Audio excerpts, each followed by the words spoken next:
It is the 20th of August and also the 20th Sunday of Ordinary Time, which is great. I think that's fitting for some reason. But a couple weeks ago, we had the feast of, or the memorial of a saint named Saint Teresa Benedicta of the Cross. She was a Carmelite nun and a really amazing woman. She was born Edith Stein, and she was raised Jewish in an observant Jewish family, but she became agnostic when she lived through World War I. Just seeing suffering and seeing the brokenness of the world, the brokenness of humanity. Yeah, she became agnostic and just said, I don't know what to believe. She became a nurse later on and was caring for people. She actually went on to get her PhD in philosophy from the University of Freiburg, which is just amazing to think of this woman in the turn of the last century who is that driven to just pursue the truth.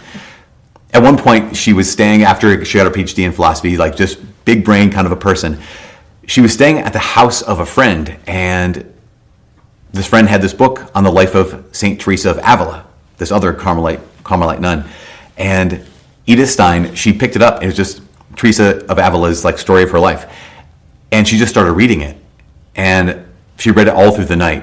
And as the sun was coming up, she closed this book and she just uttered the words, "This is the truth." And that set her on this journey. She became Catholic. She was baptized. Later on, in 1933, she became a Carmelite nun and just dedicated her whole life to Jesus. Well, in 1942, what happened as Nazism was spreading all throughout Europe, she, as well as her blood sister, Rosa, they were both taken into Auschwitz. And in August of 1942, St. Teresa Benedicta of the Cross, her sister Teresa Benedicta of the Cross, and her sister Rosa were both killed in Auschwitz. And I was just looking at this woman's life, Edith Stein's life, St. Teresa Benedicta of the Cross, the same person, and asked the question, what would mark her life? And of course, family was a really important part of her life, and so was war marked her life, and she's lived through World War I, died in World War II, suffering marked her life, her intelligence. I mean, this brilliant woman, her love of learning, her study, her knowledge, all those are good things. And I just kept thinking, though, I wonder, what is it, though, that is the thing that marked her life? And I was reading, the first reading today, it's Isaiah chapter 56. And one of the first lines in Isaiah 56 is Isaiah says to the people, he says these two things. He says, observe what is right and do what is just. And the implication, of course, of Isaiah in this is he's talking to people who already know, right? They already know what is right. They already know what is just. And so knowledge for those people that Isaiah was talking to, knowledge isn't the problem. Lack of knowledge isn't the problem. Yeah, I think that's for a lot of us too. When it comes to living, lack of knowledge of what to do isn't the problem. I think from big things like faith to also just really small things. I mean, even when it comes to diet, we know, everyone knows that McDonald's is not the best. It's not health food, right? We know that McDonald's is not health food. And we also probably know that if you've ever had McDonald's French fries, they taste really, really good. If you let them sit out for an hour, they no longer taste any good. Why? Well, there's this doctor online, I'm not advocating online doctors, but this doctor who makes YouTube videos, Dr. Paul Saladino, and he actually went through this and he pointed out that McDonald's French fries have 19 ingredients in them. He points out that they should have 3. It should be potatoes, tallow, beef tallow that you can fry these in, and salt. Those should be the 3 ingredients. There's 19 ingredients, and 4 of those ingredients are seed oils, which are not good for any human being to put inside their bodies. And yet that's what they have. In fact, he points out that it says the natural beef flavor is part of the McDonald's ingredients, but that again doesn't come from tallow. What that comes from is wheat and milk in this strange combination that's your beef flavor. In fact, even the salt that McDonald's uses in all of their products has 3 ingredients. One is salt, the other is sugar, and the third is silicoaluminate, which is basically an aluminum-filled kind of salt that we just taste and think, this tastes good. And yes, and it's not good for us. One of the things he points out that is in McDonald's French fries that I thought, this is strange. I don't know if I can enjoy this ever again, is he says McDonald's French fries, one of the 19 ingredients is polydimethyl siloxane, which is basically a form of silicone that they use in silly putty as an anti-foaming agent that they put in the McDonald's French fries so that when they fry them, they don't explode, essentially. And I think, okay, I know that, and I still want them. I've told this to many people over the last 4 weeks, because that's when I first saw the little video. I'm like, did you know that there's 19 ingredients in McDonald's French fries? People are like, So, because that's us, right? I mean, how many times, again, big things and small things, knowledge is not the problem, or lack of knowledge is not the problem. One of my favorite personalities online, favorite podcasts, favorite YouTube channels is Dave Ramsey. I love Dave Ramsey. And not only just for myself, but also for our students who are trying to get out of debt, or maybe they don't have much debt, but they're trying to get themselves in a place where they're able to live like no one else, right? So they can give like no one else. They want to do things with their money to help people. Dave Ramsey's such an incredible counselor. And he even says this, he regularly in his show points out that what he's teaching is not complex. That I've heard him say so many times is, people, this is sixth grade math. When it comes to making a budget, this is sixth grade math. It's not lack of knowledge. That's the problem. He says he knows this. He knows that the real issue is not the knowing. He knows the real issue is the doing. Because it's sixth grade math, but it's like fully grown decision making. And I think this is the reason why St. Teresa Benedicta of the Cross is so amazing. That she encountered Jesus, she read the book, she encountered the life of Christ, and she said these 4 words, this is the truth. And then she allowed that truth to completely redirect and redefine her life. And I see how she acted, and I look at myself and I wonder, wait, do I need more knowledge? Or do I need more courage? Remember Isaiah. He said, observe what is right, do what is just. And I have to wonder, I don't know if my problem is a lack of knowledge. I wonder if my problem when it comes to following Jesus is a lack of courage. In the last couple of weeks, we in our diocese, we put on a camp for middle schoolers, and it's run by high schoolers and adults, and it's great. This year, the theme was the virtues, in fact, the cardinal virtues. And so there are 4 cardinal virtues, just quick little recap. The first 3 cardinal virtues, justice, prudence, temperance. So justice is real basic, just giving someone what you owe them, like giving someone their due. That's first, that's justice. Prudence is when you know the goal, and it's like practical wisdom, right? You know the goal, you take the wise steps to reach the goals. That's what it is to be prudent, not prudish, but it's like, okay, if I know what I'm supposed to be, I'm gonna take those wise steps to get there. And temperance is very simply, it's doing the right thing at the right time and the right way, or using the right thing at the right time and the right way. So coffee is a good thing. The right time to drink it is not midnight, right? So doing the right thing at the right time, the right way, or using that right thing at the right time and the right way. Those are the first 3 cardinal virtues: justice, prudence, temperance. But the 4th cardinal virtue is I keep going back to our campers and to so many people. I think the 4th cardinal virtue of fortitude is possibly the most important of all the cardinal virtues. Why? Because fortitude is all of the other virtues when they're needed the most. I'll tell this to our campers and anyone who listens, that the reason why fortitude is so necessary is because it's easy to be good when being good is easy. Right? It's easy to be just and have that virtue when being just is easy. It's easy to be honest when being honest is easy. I mean, to think about how often it's easy to tell the truth when I know that there are no bad consequences out of this. But to know that, if I tell the truth in this situation, it's going to cost me something. That's when I need fortitude, right? That's when if I don't have fortitude, I won't be just or won't be honest. And then you have to ask, wait, am I just in the first place? If I can't be honest, when being honest is hard, am I honest at all? Like if I can't be kind when being kind is hard, how kind am I? If I can't be generous when being generous is hard, how generous am I? Am I actually just? Am I actually honest? Am I actually kind? Or am I only kind when it suits me? Because that's not being virtuous. That just means I am having a good day, right? That just might mean I slept well last night. And I realize this is for all of us. And I need to be able to act on what I know. I need to be able to do what I know is good. Or else I'm a slave. If things get hard enough, I'm just back to being me.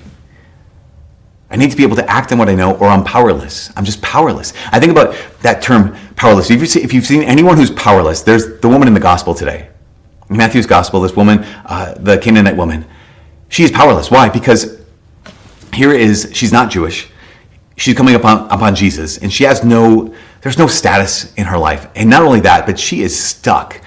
Her daughter is possessed by a demon. And I just think, there's no way you could, on your own, deliver someone from possession from a demon. She is powerless.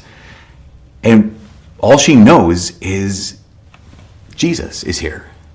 That's all she knows. And she doesn't even know that much about him. I mean, if you follow the story in Matthew's gospel, Jesus, as he goes into this territory of the Canaanites, he hasn't done any miracles yet. He hasn't done any amazing signs or wonders. She calls him, she says, Lord, Son of David. I'm guessing she doesn't even know what that really means. All she knows is that this is a holy man, maybe even the anointed one of God, and that's it. She's powerless. And all she knows is that Jesus has some kind of power. And she acts on that. I think about this. I think what you and I know about Jesus would have dwarfed what she knows about Jesus.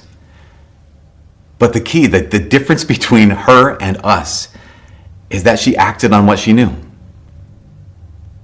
Because we know this, we know that knowledge without action is useless. Knowledge without action is useless. And in this moment, here's this woman who has fortitude. She knows a little, but she has so much fortitude, she has so much bravery. You know, fortitude has a couple different aspects to it. One is bravery, and bravery is nothing more, nothing less than doing the right thing in the midst of fear. Like doing the good in the face of fear. Like knowing what I need to do, and then doing it regardless of my emotions, regardless of the danger that I'm facing. And that's what you and I are called to. If I know the next step I need to take, then how do I do it? That's the big question I ask myself. When I know that it's time to move forward, how do I do it? I sometimes stand still. I'm going to wait for life to come to me. I'm going to wait for this thing to come at me rather than running to the battle. Or even sometimes I'm tempted to sidestep the whole thing. When it's time to stand up, I am tempted to sit down. And that's when I, just like probably all of us, need bravery. This fortitude that this woman has of like, here is Jesus, here is the chance, and I am going to call out after him. I'm going to act on what I know, because knowledge without action is useless. And I'm reminded of one of my guys from the Old Testament. His name is David. Remember that one of the early stories of David, after he gets anointed by the prophet, his brothers go off, they're going to fight against the Philistines. And you probably know the story that Goliath comes out, the champion of the Philistines, and he challenges the armies of Israel to a battle. But basically he says, we're not going to have armies come together and fight, then a lot of people will die. How about this? We'll make it simple. I will fight on behalf of the Philistines. You Israelites, find one person who will fight on your behalf, and then we'll face each other. That way only one person gets killed, and if I kill him, then we win. And if he kills me, unlikely, then you win. And so he does this for 40 days. No one takes him up on this. No one is brave. No one sees this challenge. No one sees the reality that someone needs to do this good thing. Someone needs to fight. And no one does until young David shows up. And as the story goes on, David's just like, what's going on here? And he volunteers basically. And King Saul questions about this. It's an incredible story. But the part I want to highlight today is as David goes into the battlefield, it says that he stops by this dried up riverbed, a wadi, and he picks up 5 smooth stones and he puts them in his pouch, and he has a sling. And this line here, this is in 1 Samuel chapter 17, verse 48 and 49. It says this, it says, the Philistine then moved to meet David at close quarters. And this is the line. While David ran quickly toward the battle line in the direction of the Philistine. And in that part of a sentence, and David moved quickly toward the battle line in the direction of the Philistine. That's bravery.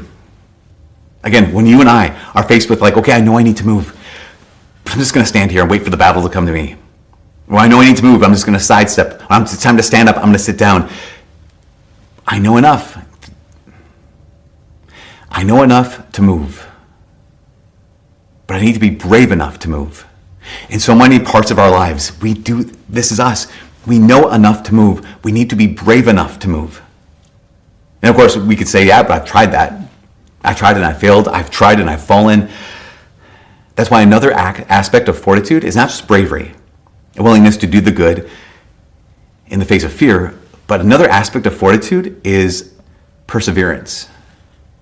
In the gospel, going back to the gospel with the woman, the disciples say, send her away. She keeps on calling out after us. It wasn't like she was brave one time. She was brave again and again. She was rejected and brave again and again. She was dismissed and brave again and again. Here is this incredible woman who had not just bravery to do the good in the face of fear. She had perseverance. And what is perseverance? Basically, it's persisting in the good for a long time. And this is one of the things that's just so important for us. To have this virtue of fortitude means that we're going to persevere. Now, the temptation, of course, for a lot of us is, okay, I'm going to persevere. I'm going to be stubborn. So St. Thomas Aquinas, when he talks about virtues, he says there's always extremes. And the extremes we want to avoid. We always, the virtue lies in the middle. So one extreme of perseverance is stubbornness, or pertinacity is the fancy word that Thomas Aquinas uses. So stubbornness, and that's just thick-headedness. That is, I said I was going to do it, I'm going to do it, even if it's not the right thing to do anymore. We need to realize sometimes that, like, okay, I'm just doing this out of my own pride, my own ego. I'm doing this because people will think such and such of me, as opposed to I'm doing this because it's the right thing. Remember, perseverance is persisting in the good for a long time, not just stubbornness. The opposite extreme of perseverance is basically a fear of challenge. I'm going to shrink back because I'm afraid of the challenge, or I'm afraid of suffering, or I'm afraid of failure. That's why I look to this woman and think, oh my goodness, she's not afraid. She has this knowledge that Jesus is her only hope, and so she acts in bravery, and then she persists. And she needs to. She needs to persist in the good. And that's the thing about saints. Like, this is remarkable. This is coming to the end here. The thing about saints is that saints aren't saints because they had some kind of special willpower that you and I don't have. That's not what makes a saint a saint. Because holiness is not about never falling or never failing. Holiness is about trusting in Jesus. This woman, she knew that here is a holy man. That's it. Here's the anointed one. That's it. But she knew that she needed to trust in him. She needed to call out to him. And she needed to continue to call out to him. And that's us too right now in this moment.